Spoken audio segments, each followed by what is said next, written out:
មានក្រុមចៅមួយក្រុមបានលួចទ្រព្យសម្បត្តិអ្នកស្រុកបានយ៉ាងច្រើនគេដើរលួចគ្រប់ភូមិស្រុកហើយគេក៏បានប្រមូលមាសប្រាក់ទាំងអស់នោះយកមកទុកក្នុងល្អាងមួយយើងប្លន់ពីអ្នកស្រុកបានមាសច្រើនណាស់យើងគិតថាគួរតែយកមាសទាំងអស់នេះចាក់ចេញពីទីនេះមុននឹងអ្នកស្រុកនាំគ្នាមកមែនហើយលោកបងខ្ញុំក៏មានគំនិតបែបនោះដែរតើយើងត្រូវធ្វើយ៉ាងម៉េចទៅបើមាសប្រាក់ច្រើនបែបនេះលោកបងបើសិនយើងសែងទៅមិនយូរទេពួកយើងនឹងអស់កម្លាំងនៅតាមផ្លូវហើយមាសប្រាក់របស់យើងទាំងអស់នេះនឹងមិនទៅដល់គោលដៅទេបើអញ្ចឹងតើយើងត្រូវធ្វើយ៉ាងណាទៅដើម្បីយកមាសប្រាក់ទាំងអស់នេះទៅដល់គោលដៅខ្ញុំនឹកមិនឃើញទេលោកបងខ្ញុំមិនដឹងត្រូវធ្វើយ៉ាងណាទេពិបាកពិតមែនយើងបានប្លន់មាសមកយ៉ាងច្រើនតែចុងក្រោយពិបាកយកទៅស្រុករបស់យើងវិញនឹកឃើញហើយយើងនាំគ្នាសែងទៅយើងមិនអាចទៅដល់គោលដៅទេអញ្ចឹងហើយយើងគិតថាគួរតែលួចក្របីអ្នកស្រុកយកមកដឹកមាសទាំងអស់នេះគុំនិតលោកបងពិតជាពិសេសមែនខ្ញុំសប្បាយចិត្តពិតមែនដែលមានលោកបងជាមនុស្សឆ្លាតតែនៅក្នុងស្រុកនេះមានក្របីតូចៗខ្ញុំខ្លាចតែក្របីទាំងអស់នោះវាស្លាប់នៅតាមផ្លូវតែមិនបាច់ភ័យទេខ្ញុំបានឃើញផ្ទះចៅកំសត់ម្នាក់គេមានក្របីធំមួយខ្ញុំគិតថាយើងគួរតែប្លន់គេពេលដែលគេបោកក្របីនោះទៅស្រែទីបំផុតយើងបានយកមាសទាំងអស់នេះទៅដល់ទីក្រុងហើយបន្ទាប់ពីលក់មាសទាំងអស់នេះរួចយើងនឹងក្លាយជាសេដ្ឋី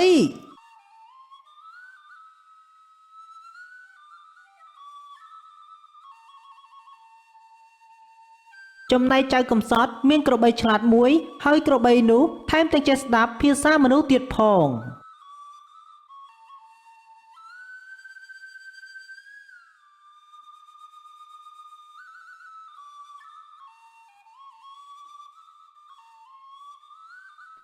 ក្មួយថ្ងៃនេះអ៊ំមិនបានទៅស្រែទេអ៊ំផ្ដាំក្មួយឲ្យជួយដេញចាប់នៅស្រែអ៊ំផង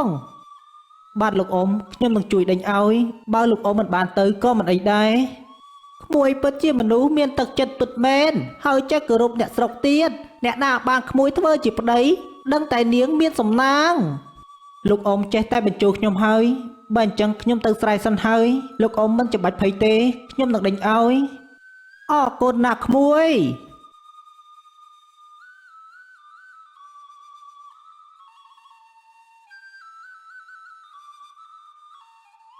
យើងដល់ពេលទៅស្រែទៀតហើយតោះយើងអាសម្លាញ់យើងឆាប់ទៅភ្លាមទៅ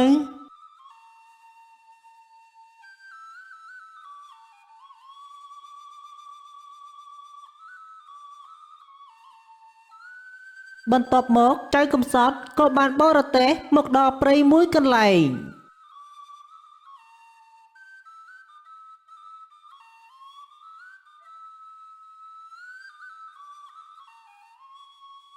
បងប្រុសទាំង3មិនបានជាបងនៅពាំងផ្លូវរបស់ខ្ញុំបែបនេះពួកយើងមកពាំងផ្លូវដោយសារតែយើងមានរឿងសំខាន់តើបងប្រុសទាំង3មានរឿងអ្វីទៅខ្ញុំមិនដែលស្គាល់បងប្រុសទាំង3ទេឯងមិនស្គាល់យើងតែយើងស្គាល់ឯងហើយពេលនេះយើងសុំឯងរឿងមួយបើឯងមិនយល់ព្រមទេឯងនឹងត្រូវស្លាប់នៅទីនេះតែបើឯងយល់ព្រមឯងនឹងមានជីវិតត្រឡប់ទៅផ្ទះវិញបានលឺហើយមែនទេបើមិនទាន់បានលឺទេចាំយើងនិយាយប្រាប់ឯងម្ដងទៀតបានលឺតើបងទាំង3មានរឿងអ្វីទៅយើងចង់បានក្របីរបស់ឯងព្រោះយើងមើលទៅវាមានកម្លាំងខ្លាំងអញ្ចឹងហើយយើងចង់បានតើឯងព្រមឬអត់បងប្រុសក្របីនេះជារបស់លោកពុកខ្ញុំដែលគាត់បានទុកឲ្យខ្ញុំមិនអាចឲ្យវាទៅបងបានទេបើសិនជាឯងមិនព្រមឲ្យទេយើងនឹងសម្លាប់ឯងនៅពេលនេះឯងកុំសង្ឃឹមថានឹងមានជីវិតត្រឡប់ទៅផ្ទះវិញឲ្យសោះយើងសួរឯងម្ដងទៀតតើឯងយល់ព្រមឲ្យក្របីនេះមកយើងទេបើឯងឲ្យក្របីនេះមកយើងចាំយើងនឹងឲ្យមាសប្រាក់ទៅឯងខ្លះដើម្បីទិញក្របីថ្មីទៀតគិតទៅបើចង់មានជីវិតគួរតែធ្វើតាមលោកបងយើងចង់បានបើខ្ញុំហ៊ានប្រឆាំងខ្ញុំនឹងត្រូវស្លាប់មានតែខ្ញុំយល់ព្រមទើបពួកគេមិនសម្លាប់ខ្ញុំតើយ៉ាងម៉េចហើយឯងនិយាយមកតើឯងយល់ព្រមឬអត់ខ្ញុំយល់ព្រមឲ្យតែបងទុកជីវិតឲ្យខ្ញុំនឹងប្រគល់ក្របីនេះឲ្យតែបងហើយខ្ញុំមិនចង់បានមាសប្រាក់របស់បងទេបែរចឹងឯងឆាប់ទៅពួកយើងទុកជីវិតឲ្យ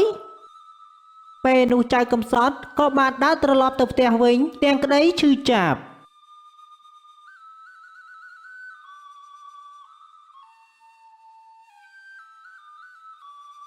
បន្ទាប់មកចៅកំសត់ក៏បានមកដល់ផ្ទះអ្នកស្រុកហើយក៏បាននិយាយប្រាប់អ្នកស្រុកឲ្យបានដឹងរឿងរ៉ាវតើពេលណាទៅស្រុកយើងលែងមានចោររាល់ថ្ងៃខ្ញុំពិបាកចិត្តពិតមែនសំដាងណាស់ដែលក្រុមចោរវាមិនសម្លាប់ក្មួយវាគ្រាន់តែយកក្របីរបស់ក្មួយខ្ញុំនឹកក្របីខ្ញុំមិនដឹងថាពេលនេះក្រុមចោរវាបានធ្វើបាបក្របីខ្ញុំឬអន់តែអ៊ំគិតថាក្រុមចោរវាមិនធ្វើបាបក្របីក្មួយទេព្រោះវាយកក្របីក្មួយសម្រាប់ដឹកមាសរបស់ពួកវាបានប្លន់ពីគ្រប់ទើទីយកទៅទីក្រុងបើសិនជាពួកគេមិនបានសម្លាប់ក្របីរបស់ខ្ញុំបានធូរចិនហើយខ្ញុំសង្ឃឹមថានឹងបានជួបក្របីខ្ញុំវិញនៅថ្ងៃណាមួយមិនអីទេក្មួយពួកចៅទាំងអស់នោះវាមិនសម្លាប់ក្របីក្មួយទេហើយក្របីរបស់ក្មួយចេះស្ដាប់ភាសាមនុស្សទៀត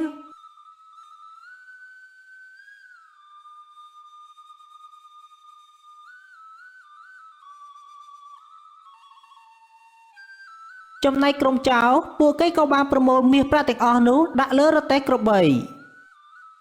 យើងបានសម្រេចផែនការយើងហើយម្ដងនេះយើងនឹងដល់គោលដៅ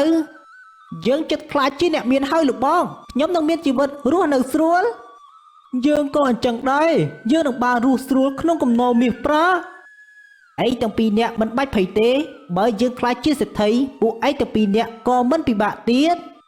តែលោកបងពេលដែលយើងទៅដល់គោលដៅហើយចុះក្របីនេះតើយើងយកវាទៅទីណាទៅឬមួយលោកបងចង់ទុកវាចិញ្ចឹមពេលដែលទៅដល់គោលដៅយើងនឹងចាប់ក្របីនេះធ្វើជាអាហារហើយយើងនឹងផឹកស្រាដើម្បីក្លែមសាច់ក្របីនេះកប់ស្រីតែម្ដងខ្ញុំចង់សាករសជាតិពិតមែនក្របីនេះប្រហែលជាឆ្ងាញ់ណាស់ហើយលោកបងខ្ញុំចង់សាករសជាតិរបស់វាមែនហើយដឹងតែឆ្ងាញ់មាត់ហើយលោកបងពេលនោះក្របីក៏បានដឹងគំនិតរបស់ពួកគេដែលចង់សម្លាប់ខ្លួនពួកឯងសោយសប្បាយសិនទៅបន្តិចទៀតពួកឯងនឹងបានដឹងបន្ទាប់មកចៅទាំង3នាក់ក៏បានជិះរទេះក្របីចារចេញទៅ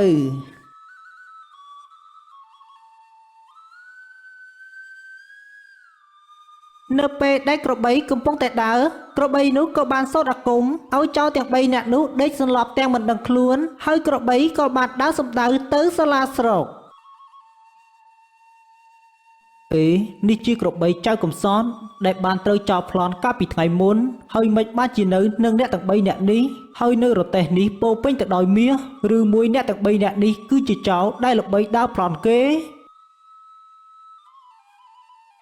ពេលនោះលោកចៅវាយស្រុកក៏បានឲ្យកូនចៅទៅហៅចៅកំសត់មកដើម្បីសាកសួរហើយចៅកំសត់ក៏បាននិយាយប្រាប់លោកចៅវាយស្រុកបន្ទាប់ពីបានដឹងរឿងនេះលោកចៅវាយស្រុកក៏បានបញ្ជាឲ្យកូនចៅចាប់ចោលទាំង3នាក់នោះយកទៅដាក់ទោសហើយក៏បានប្រគល់មាសប្រាក់ទាំងអស់ឲ្យអ្នកស្រុកវិញនិងបានប្រគល់ក្របីឲ្យចៅកំសត់វិញ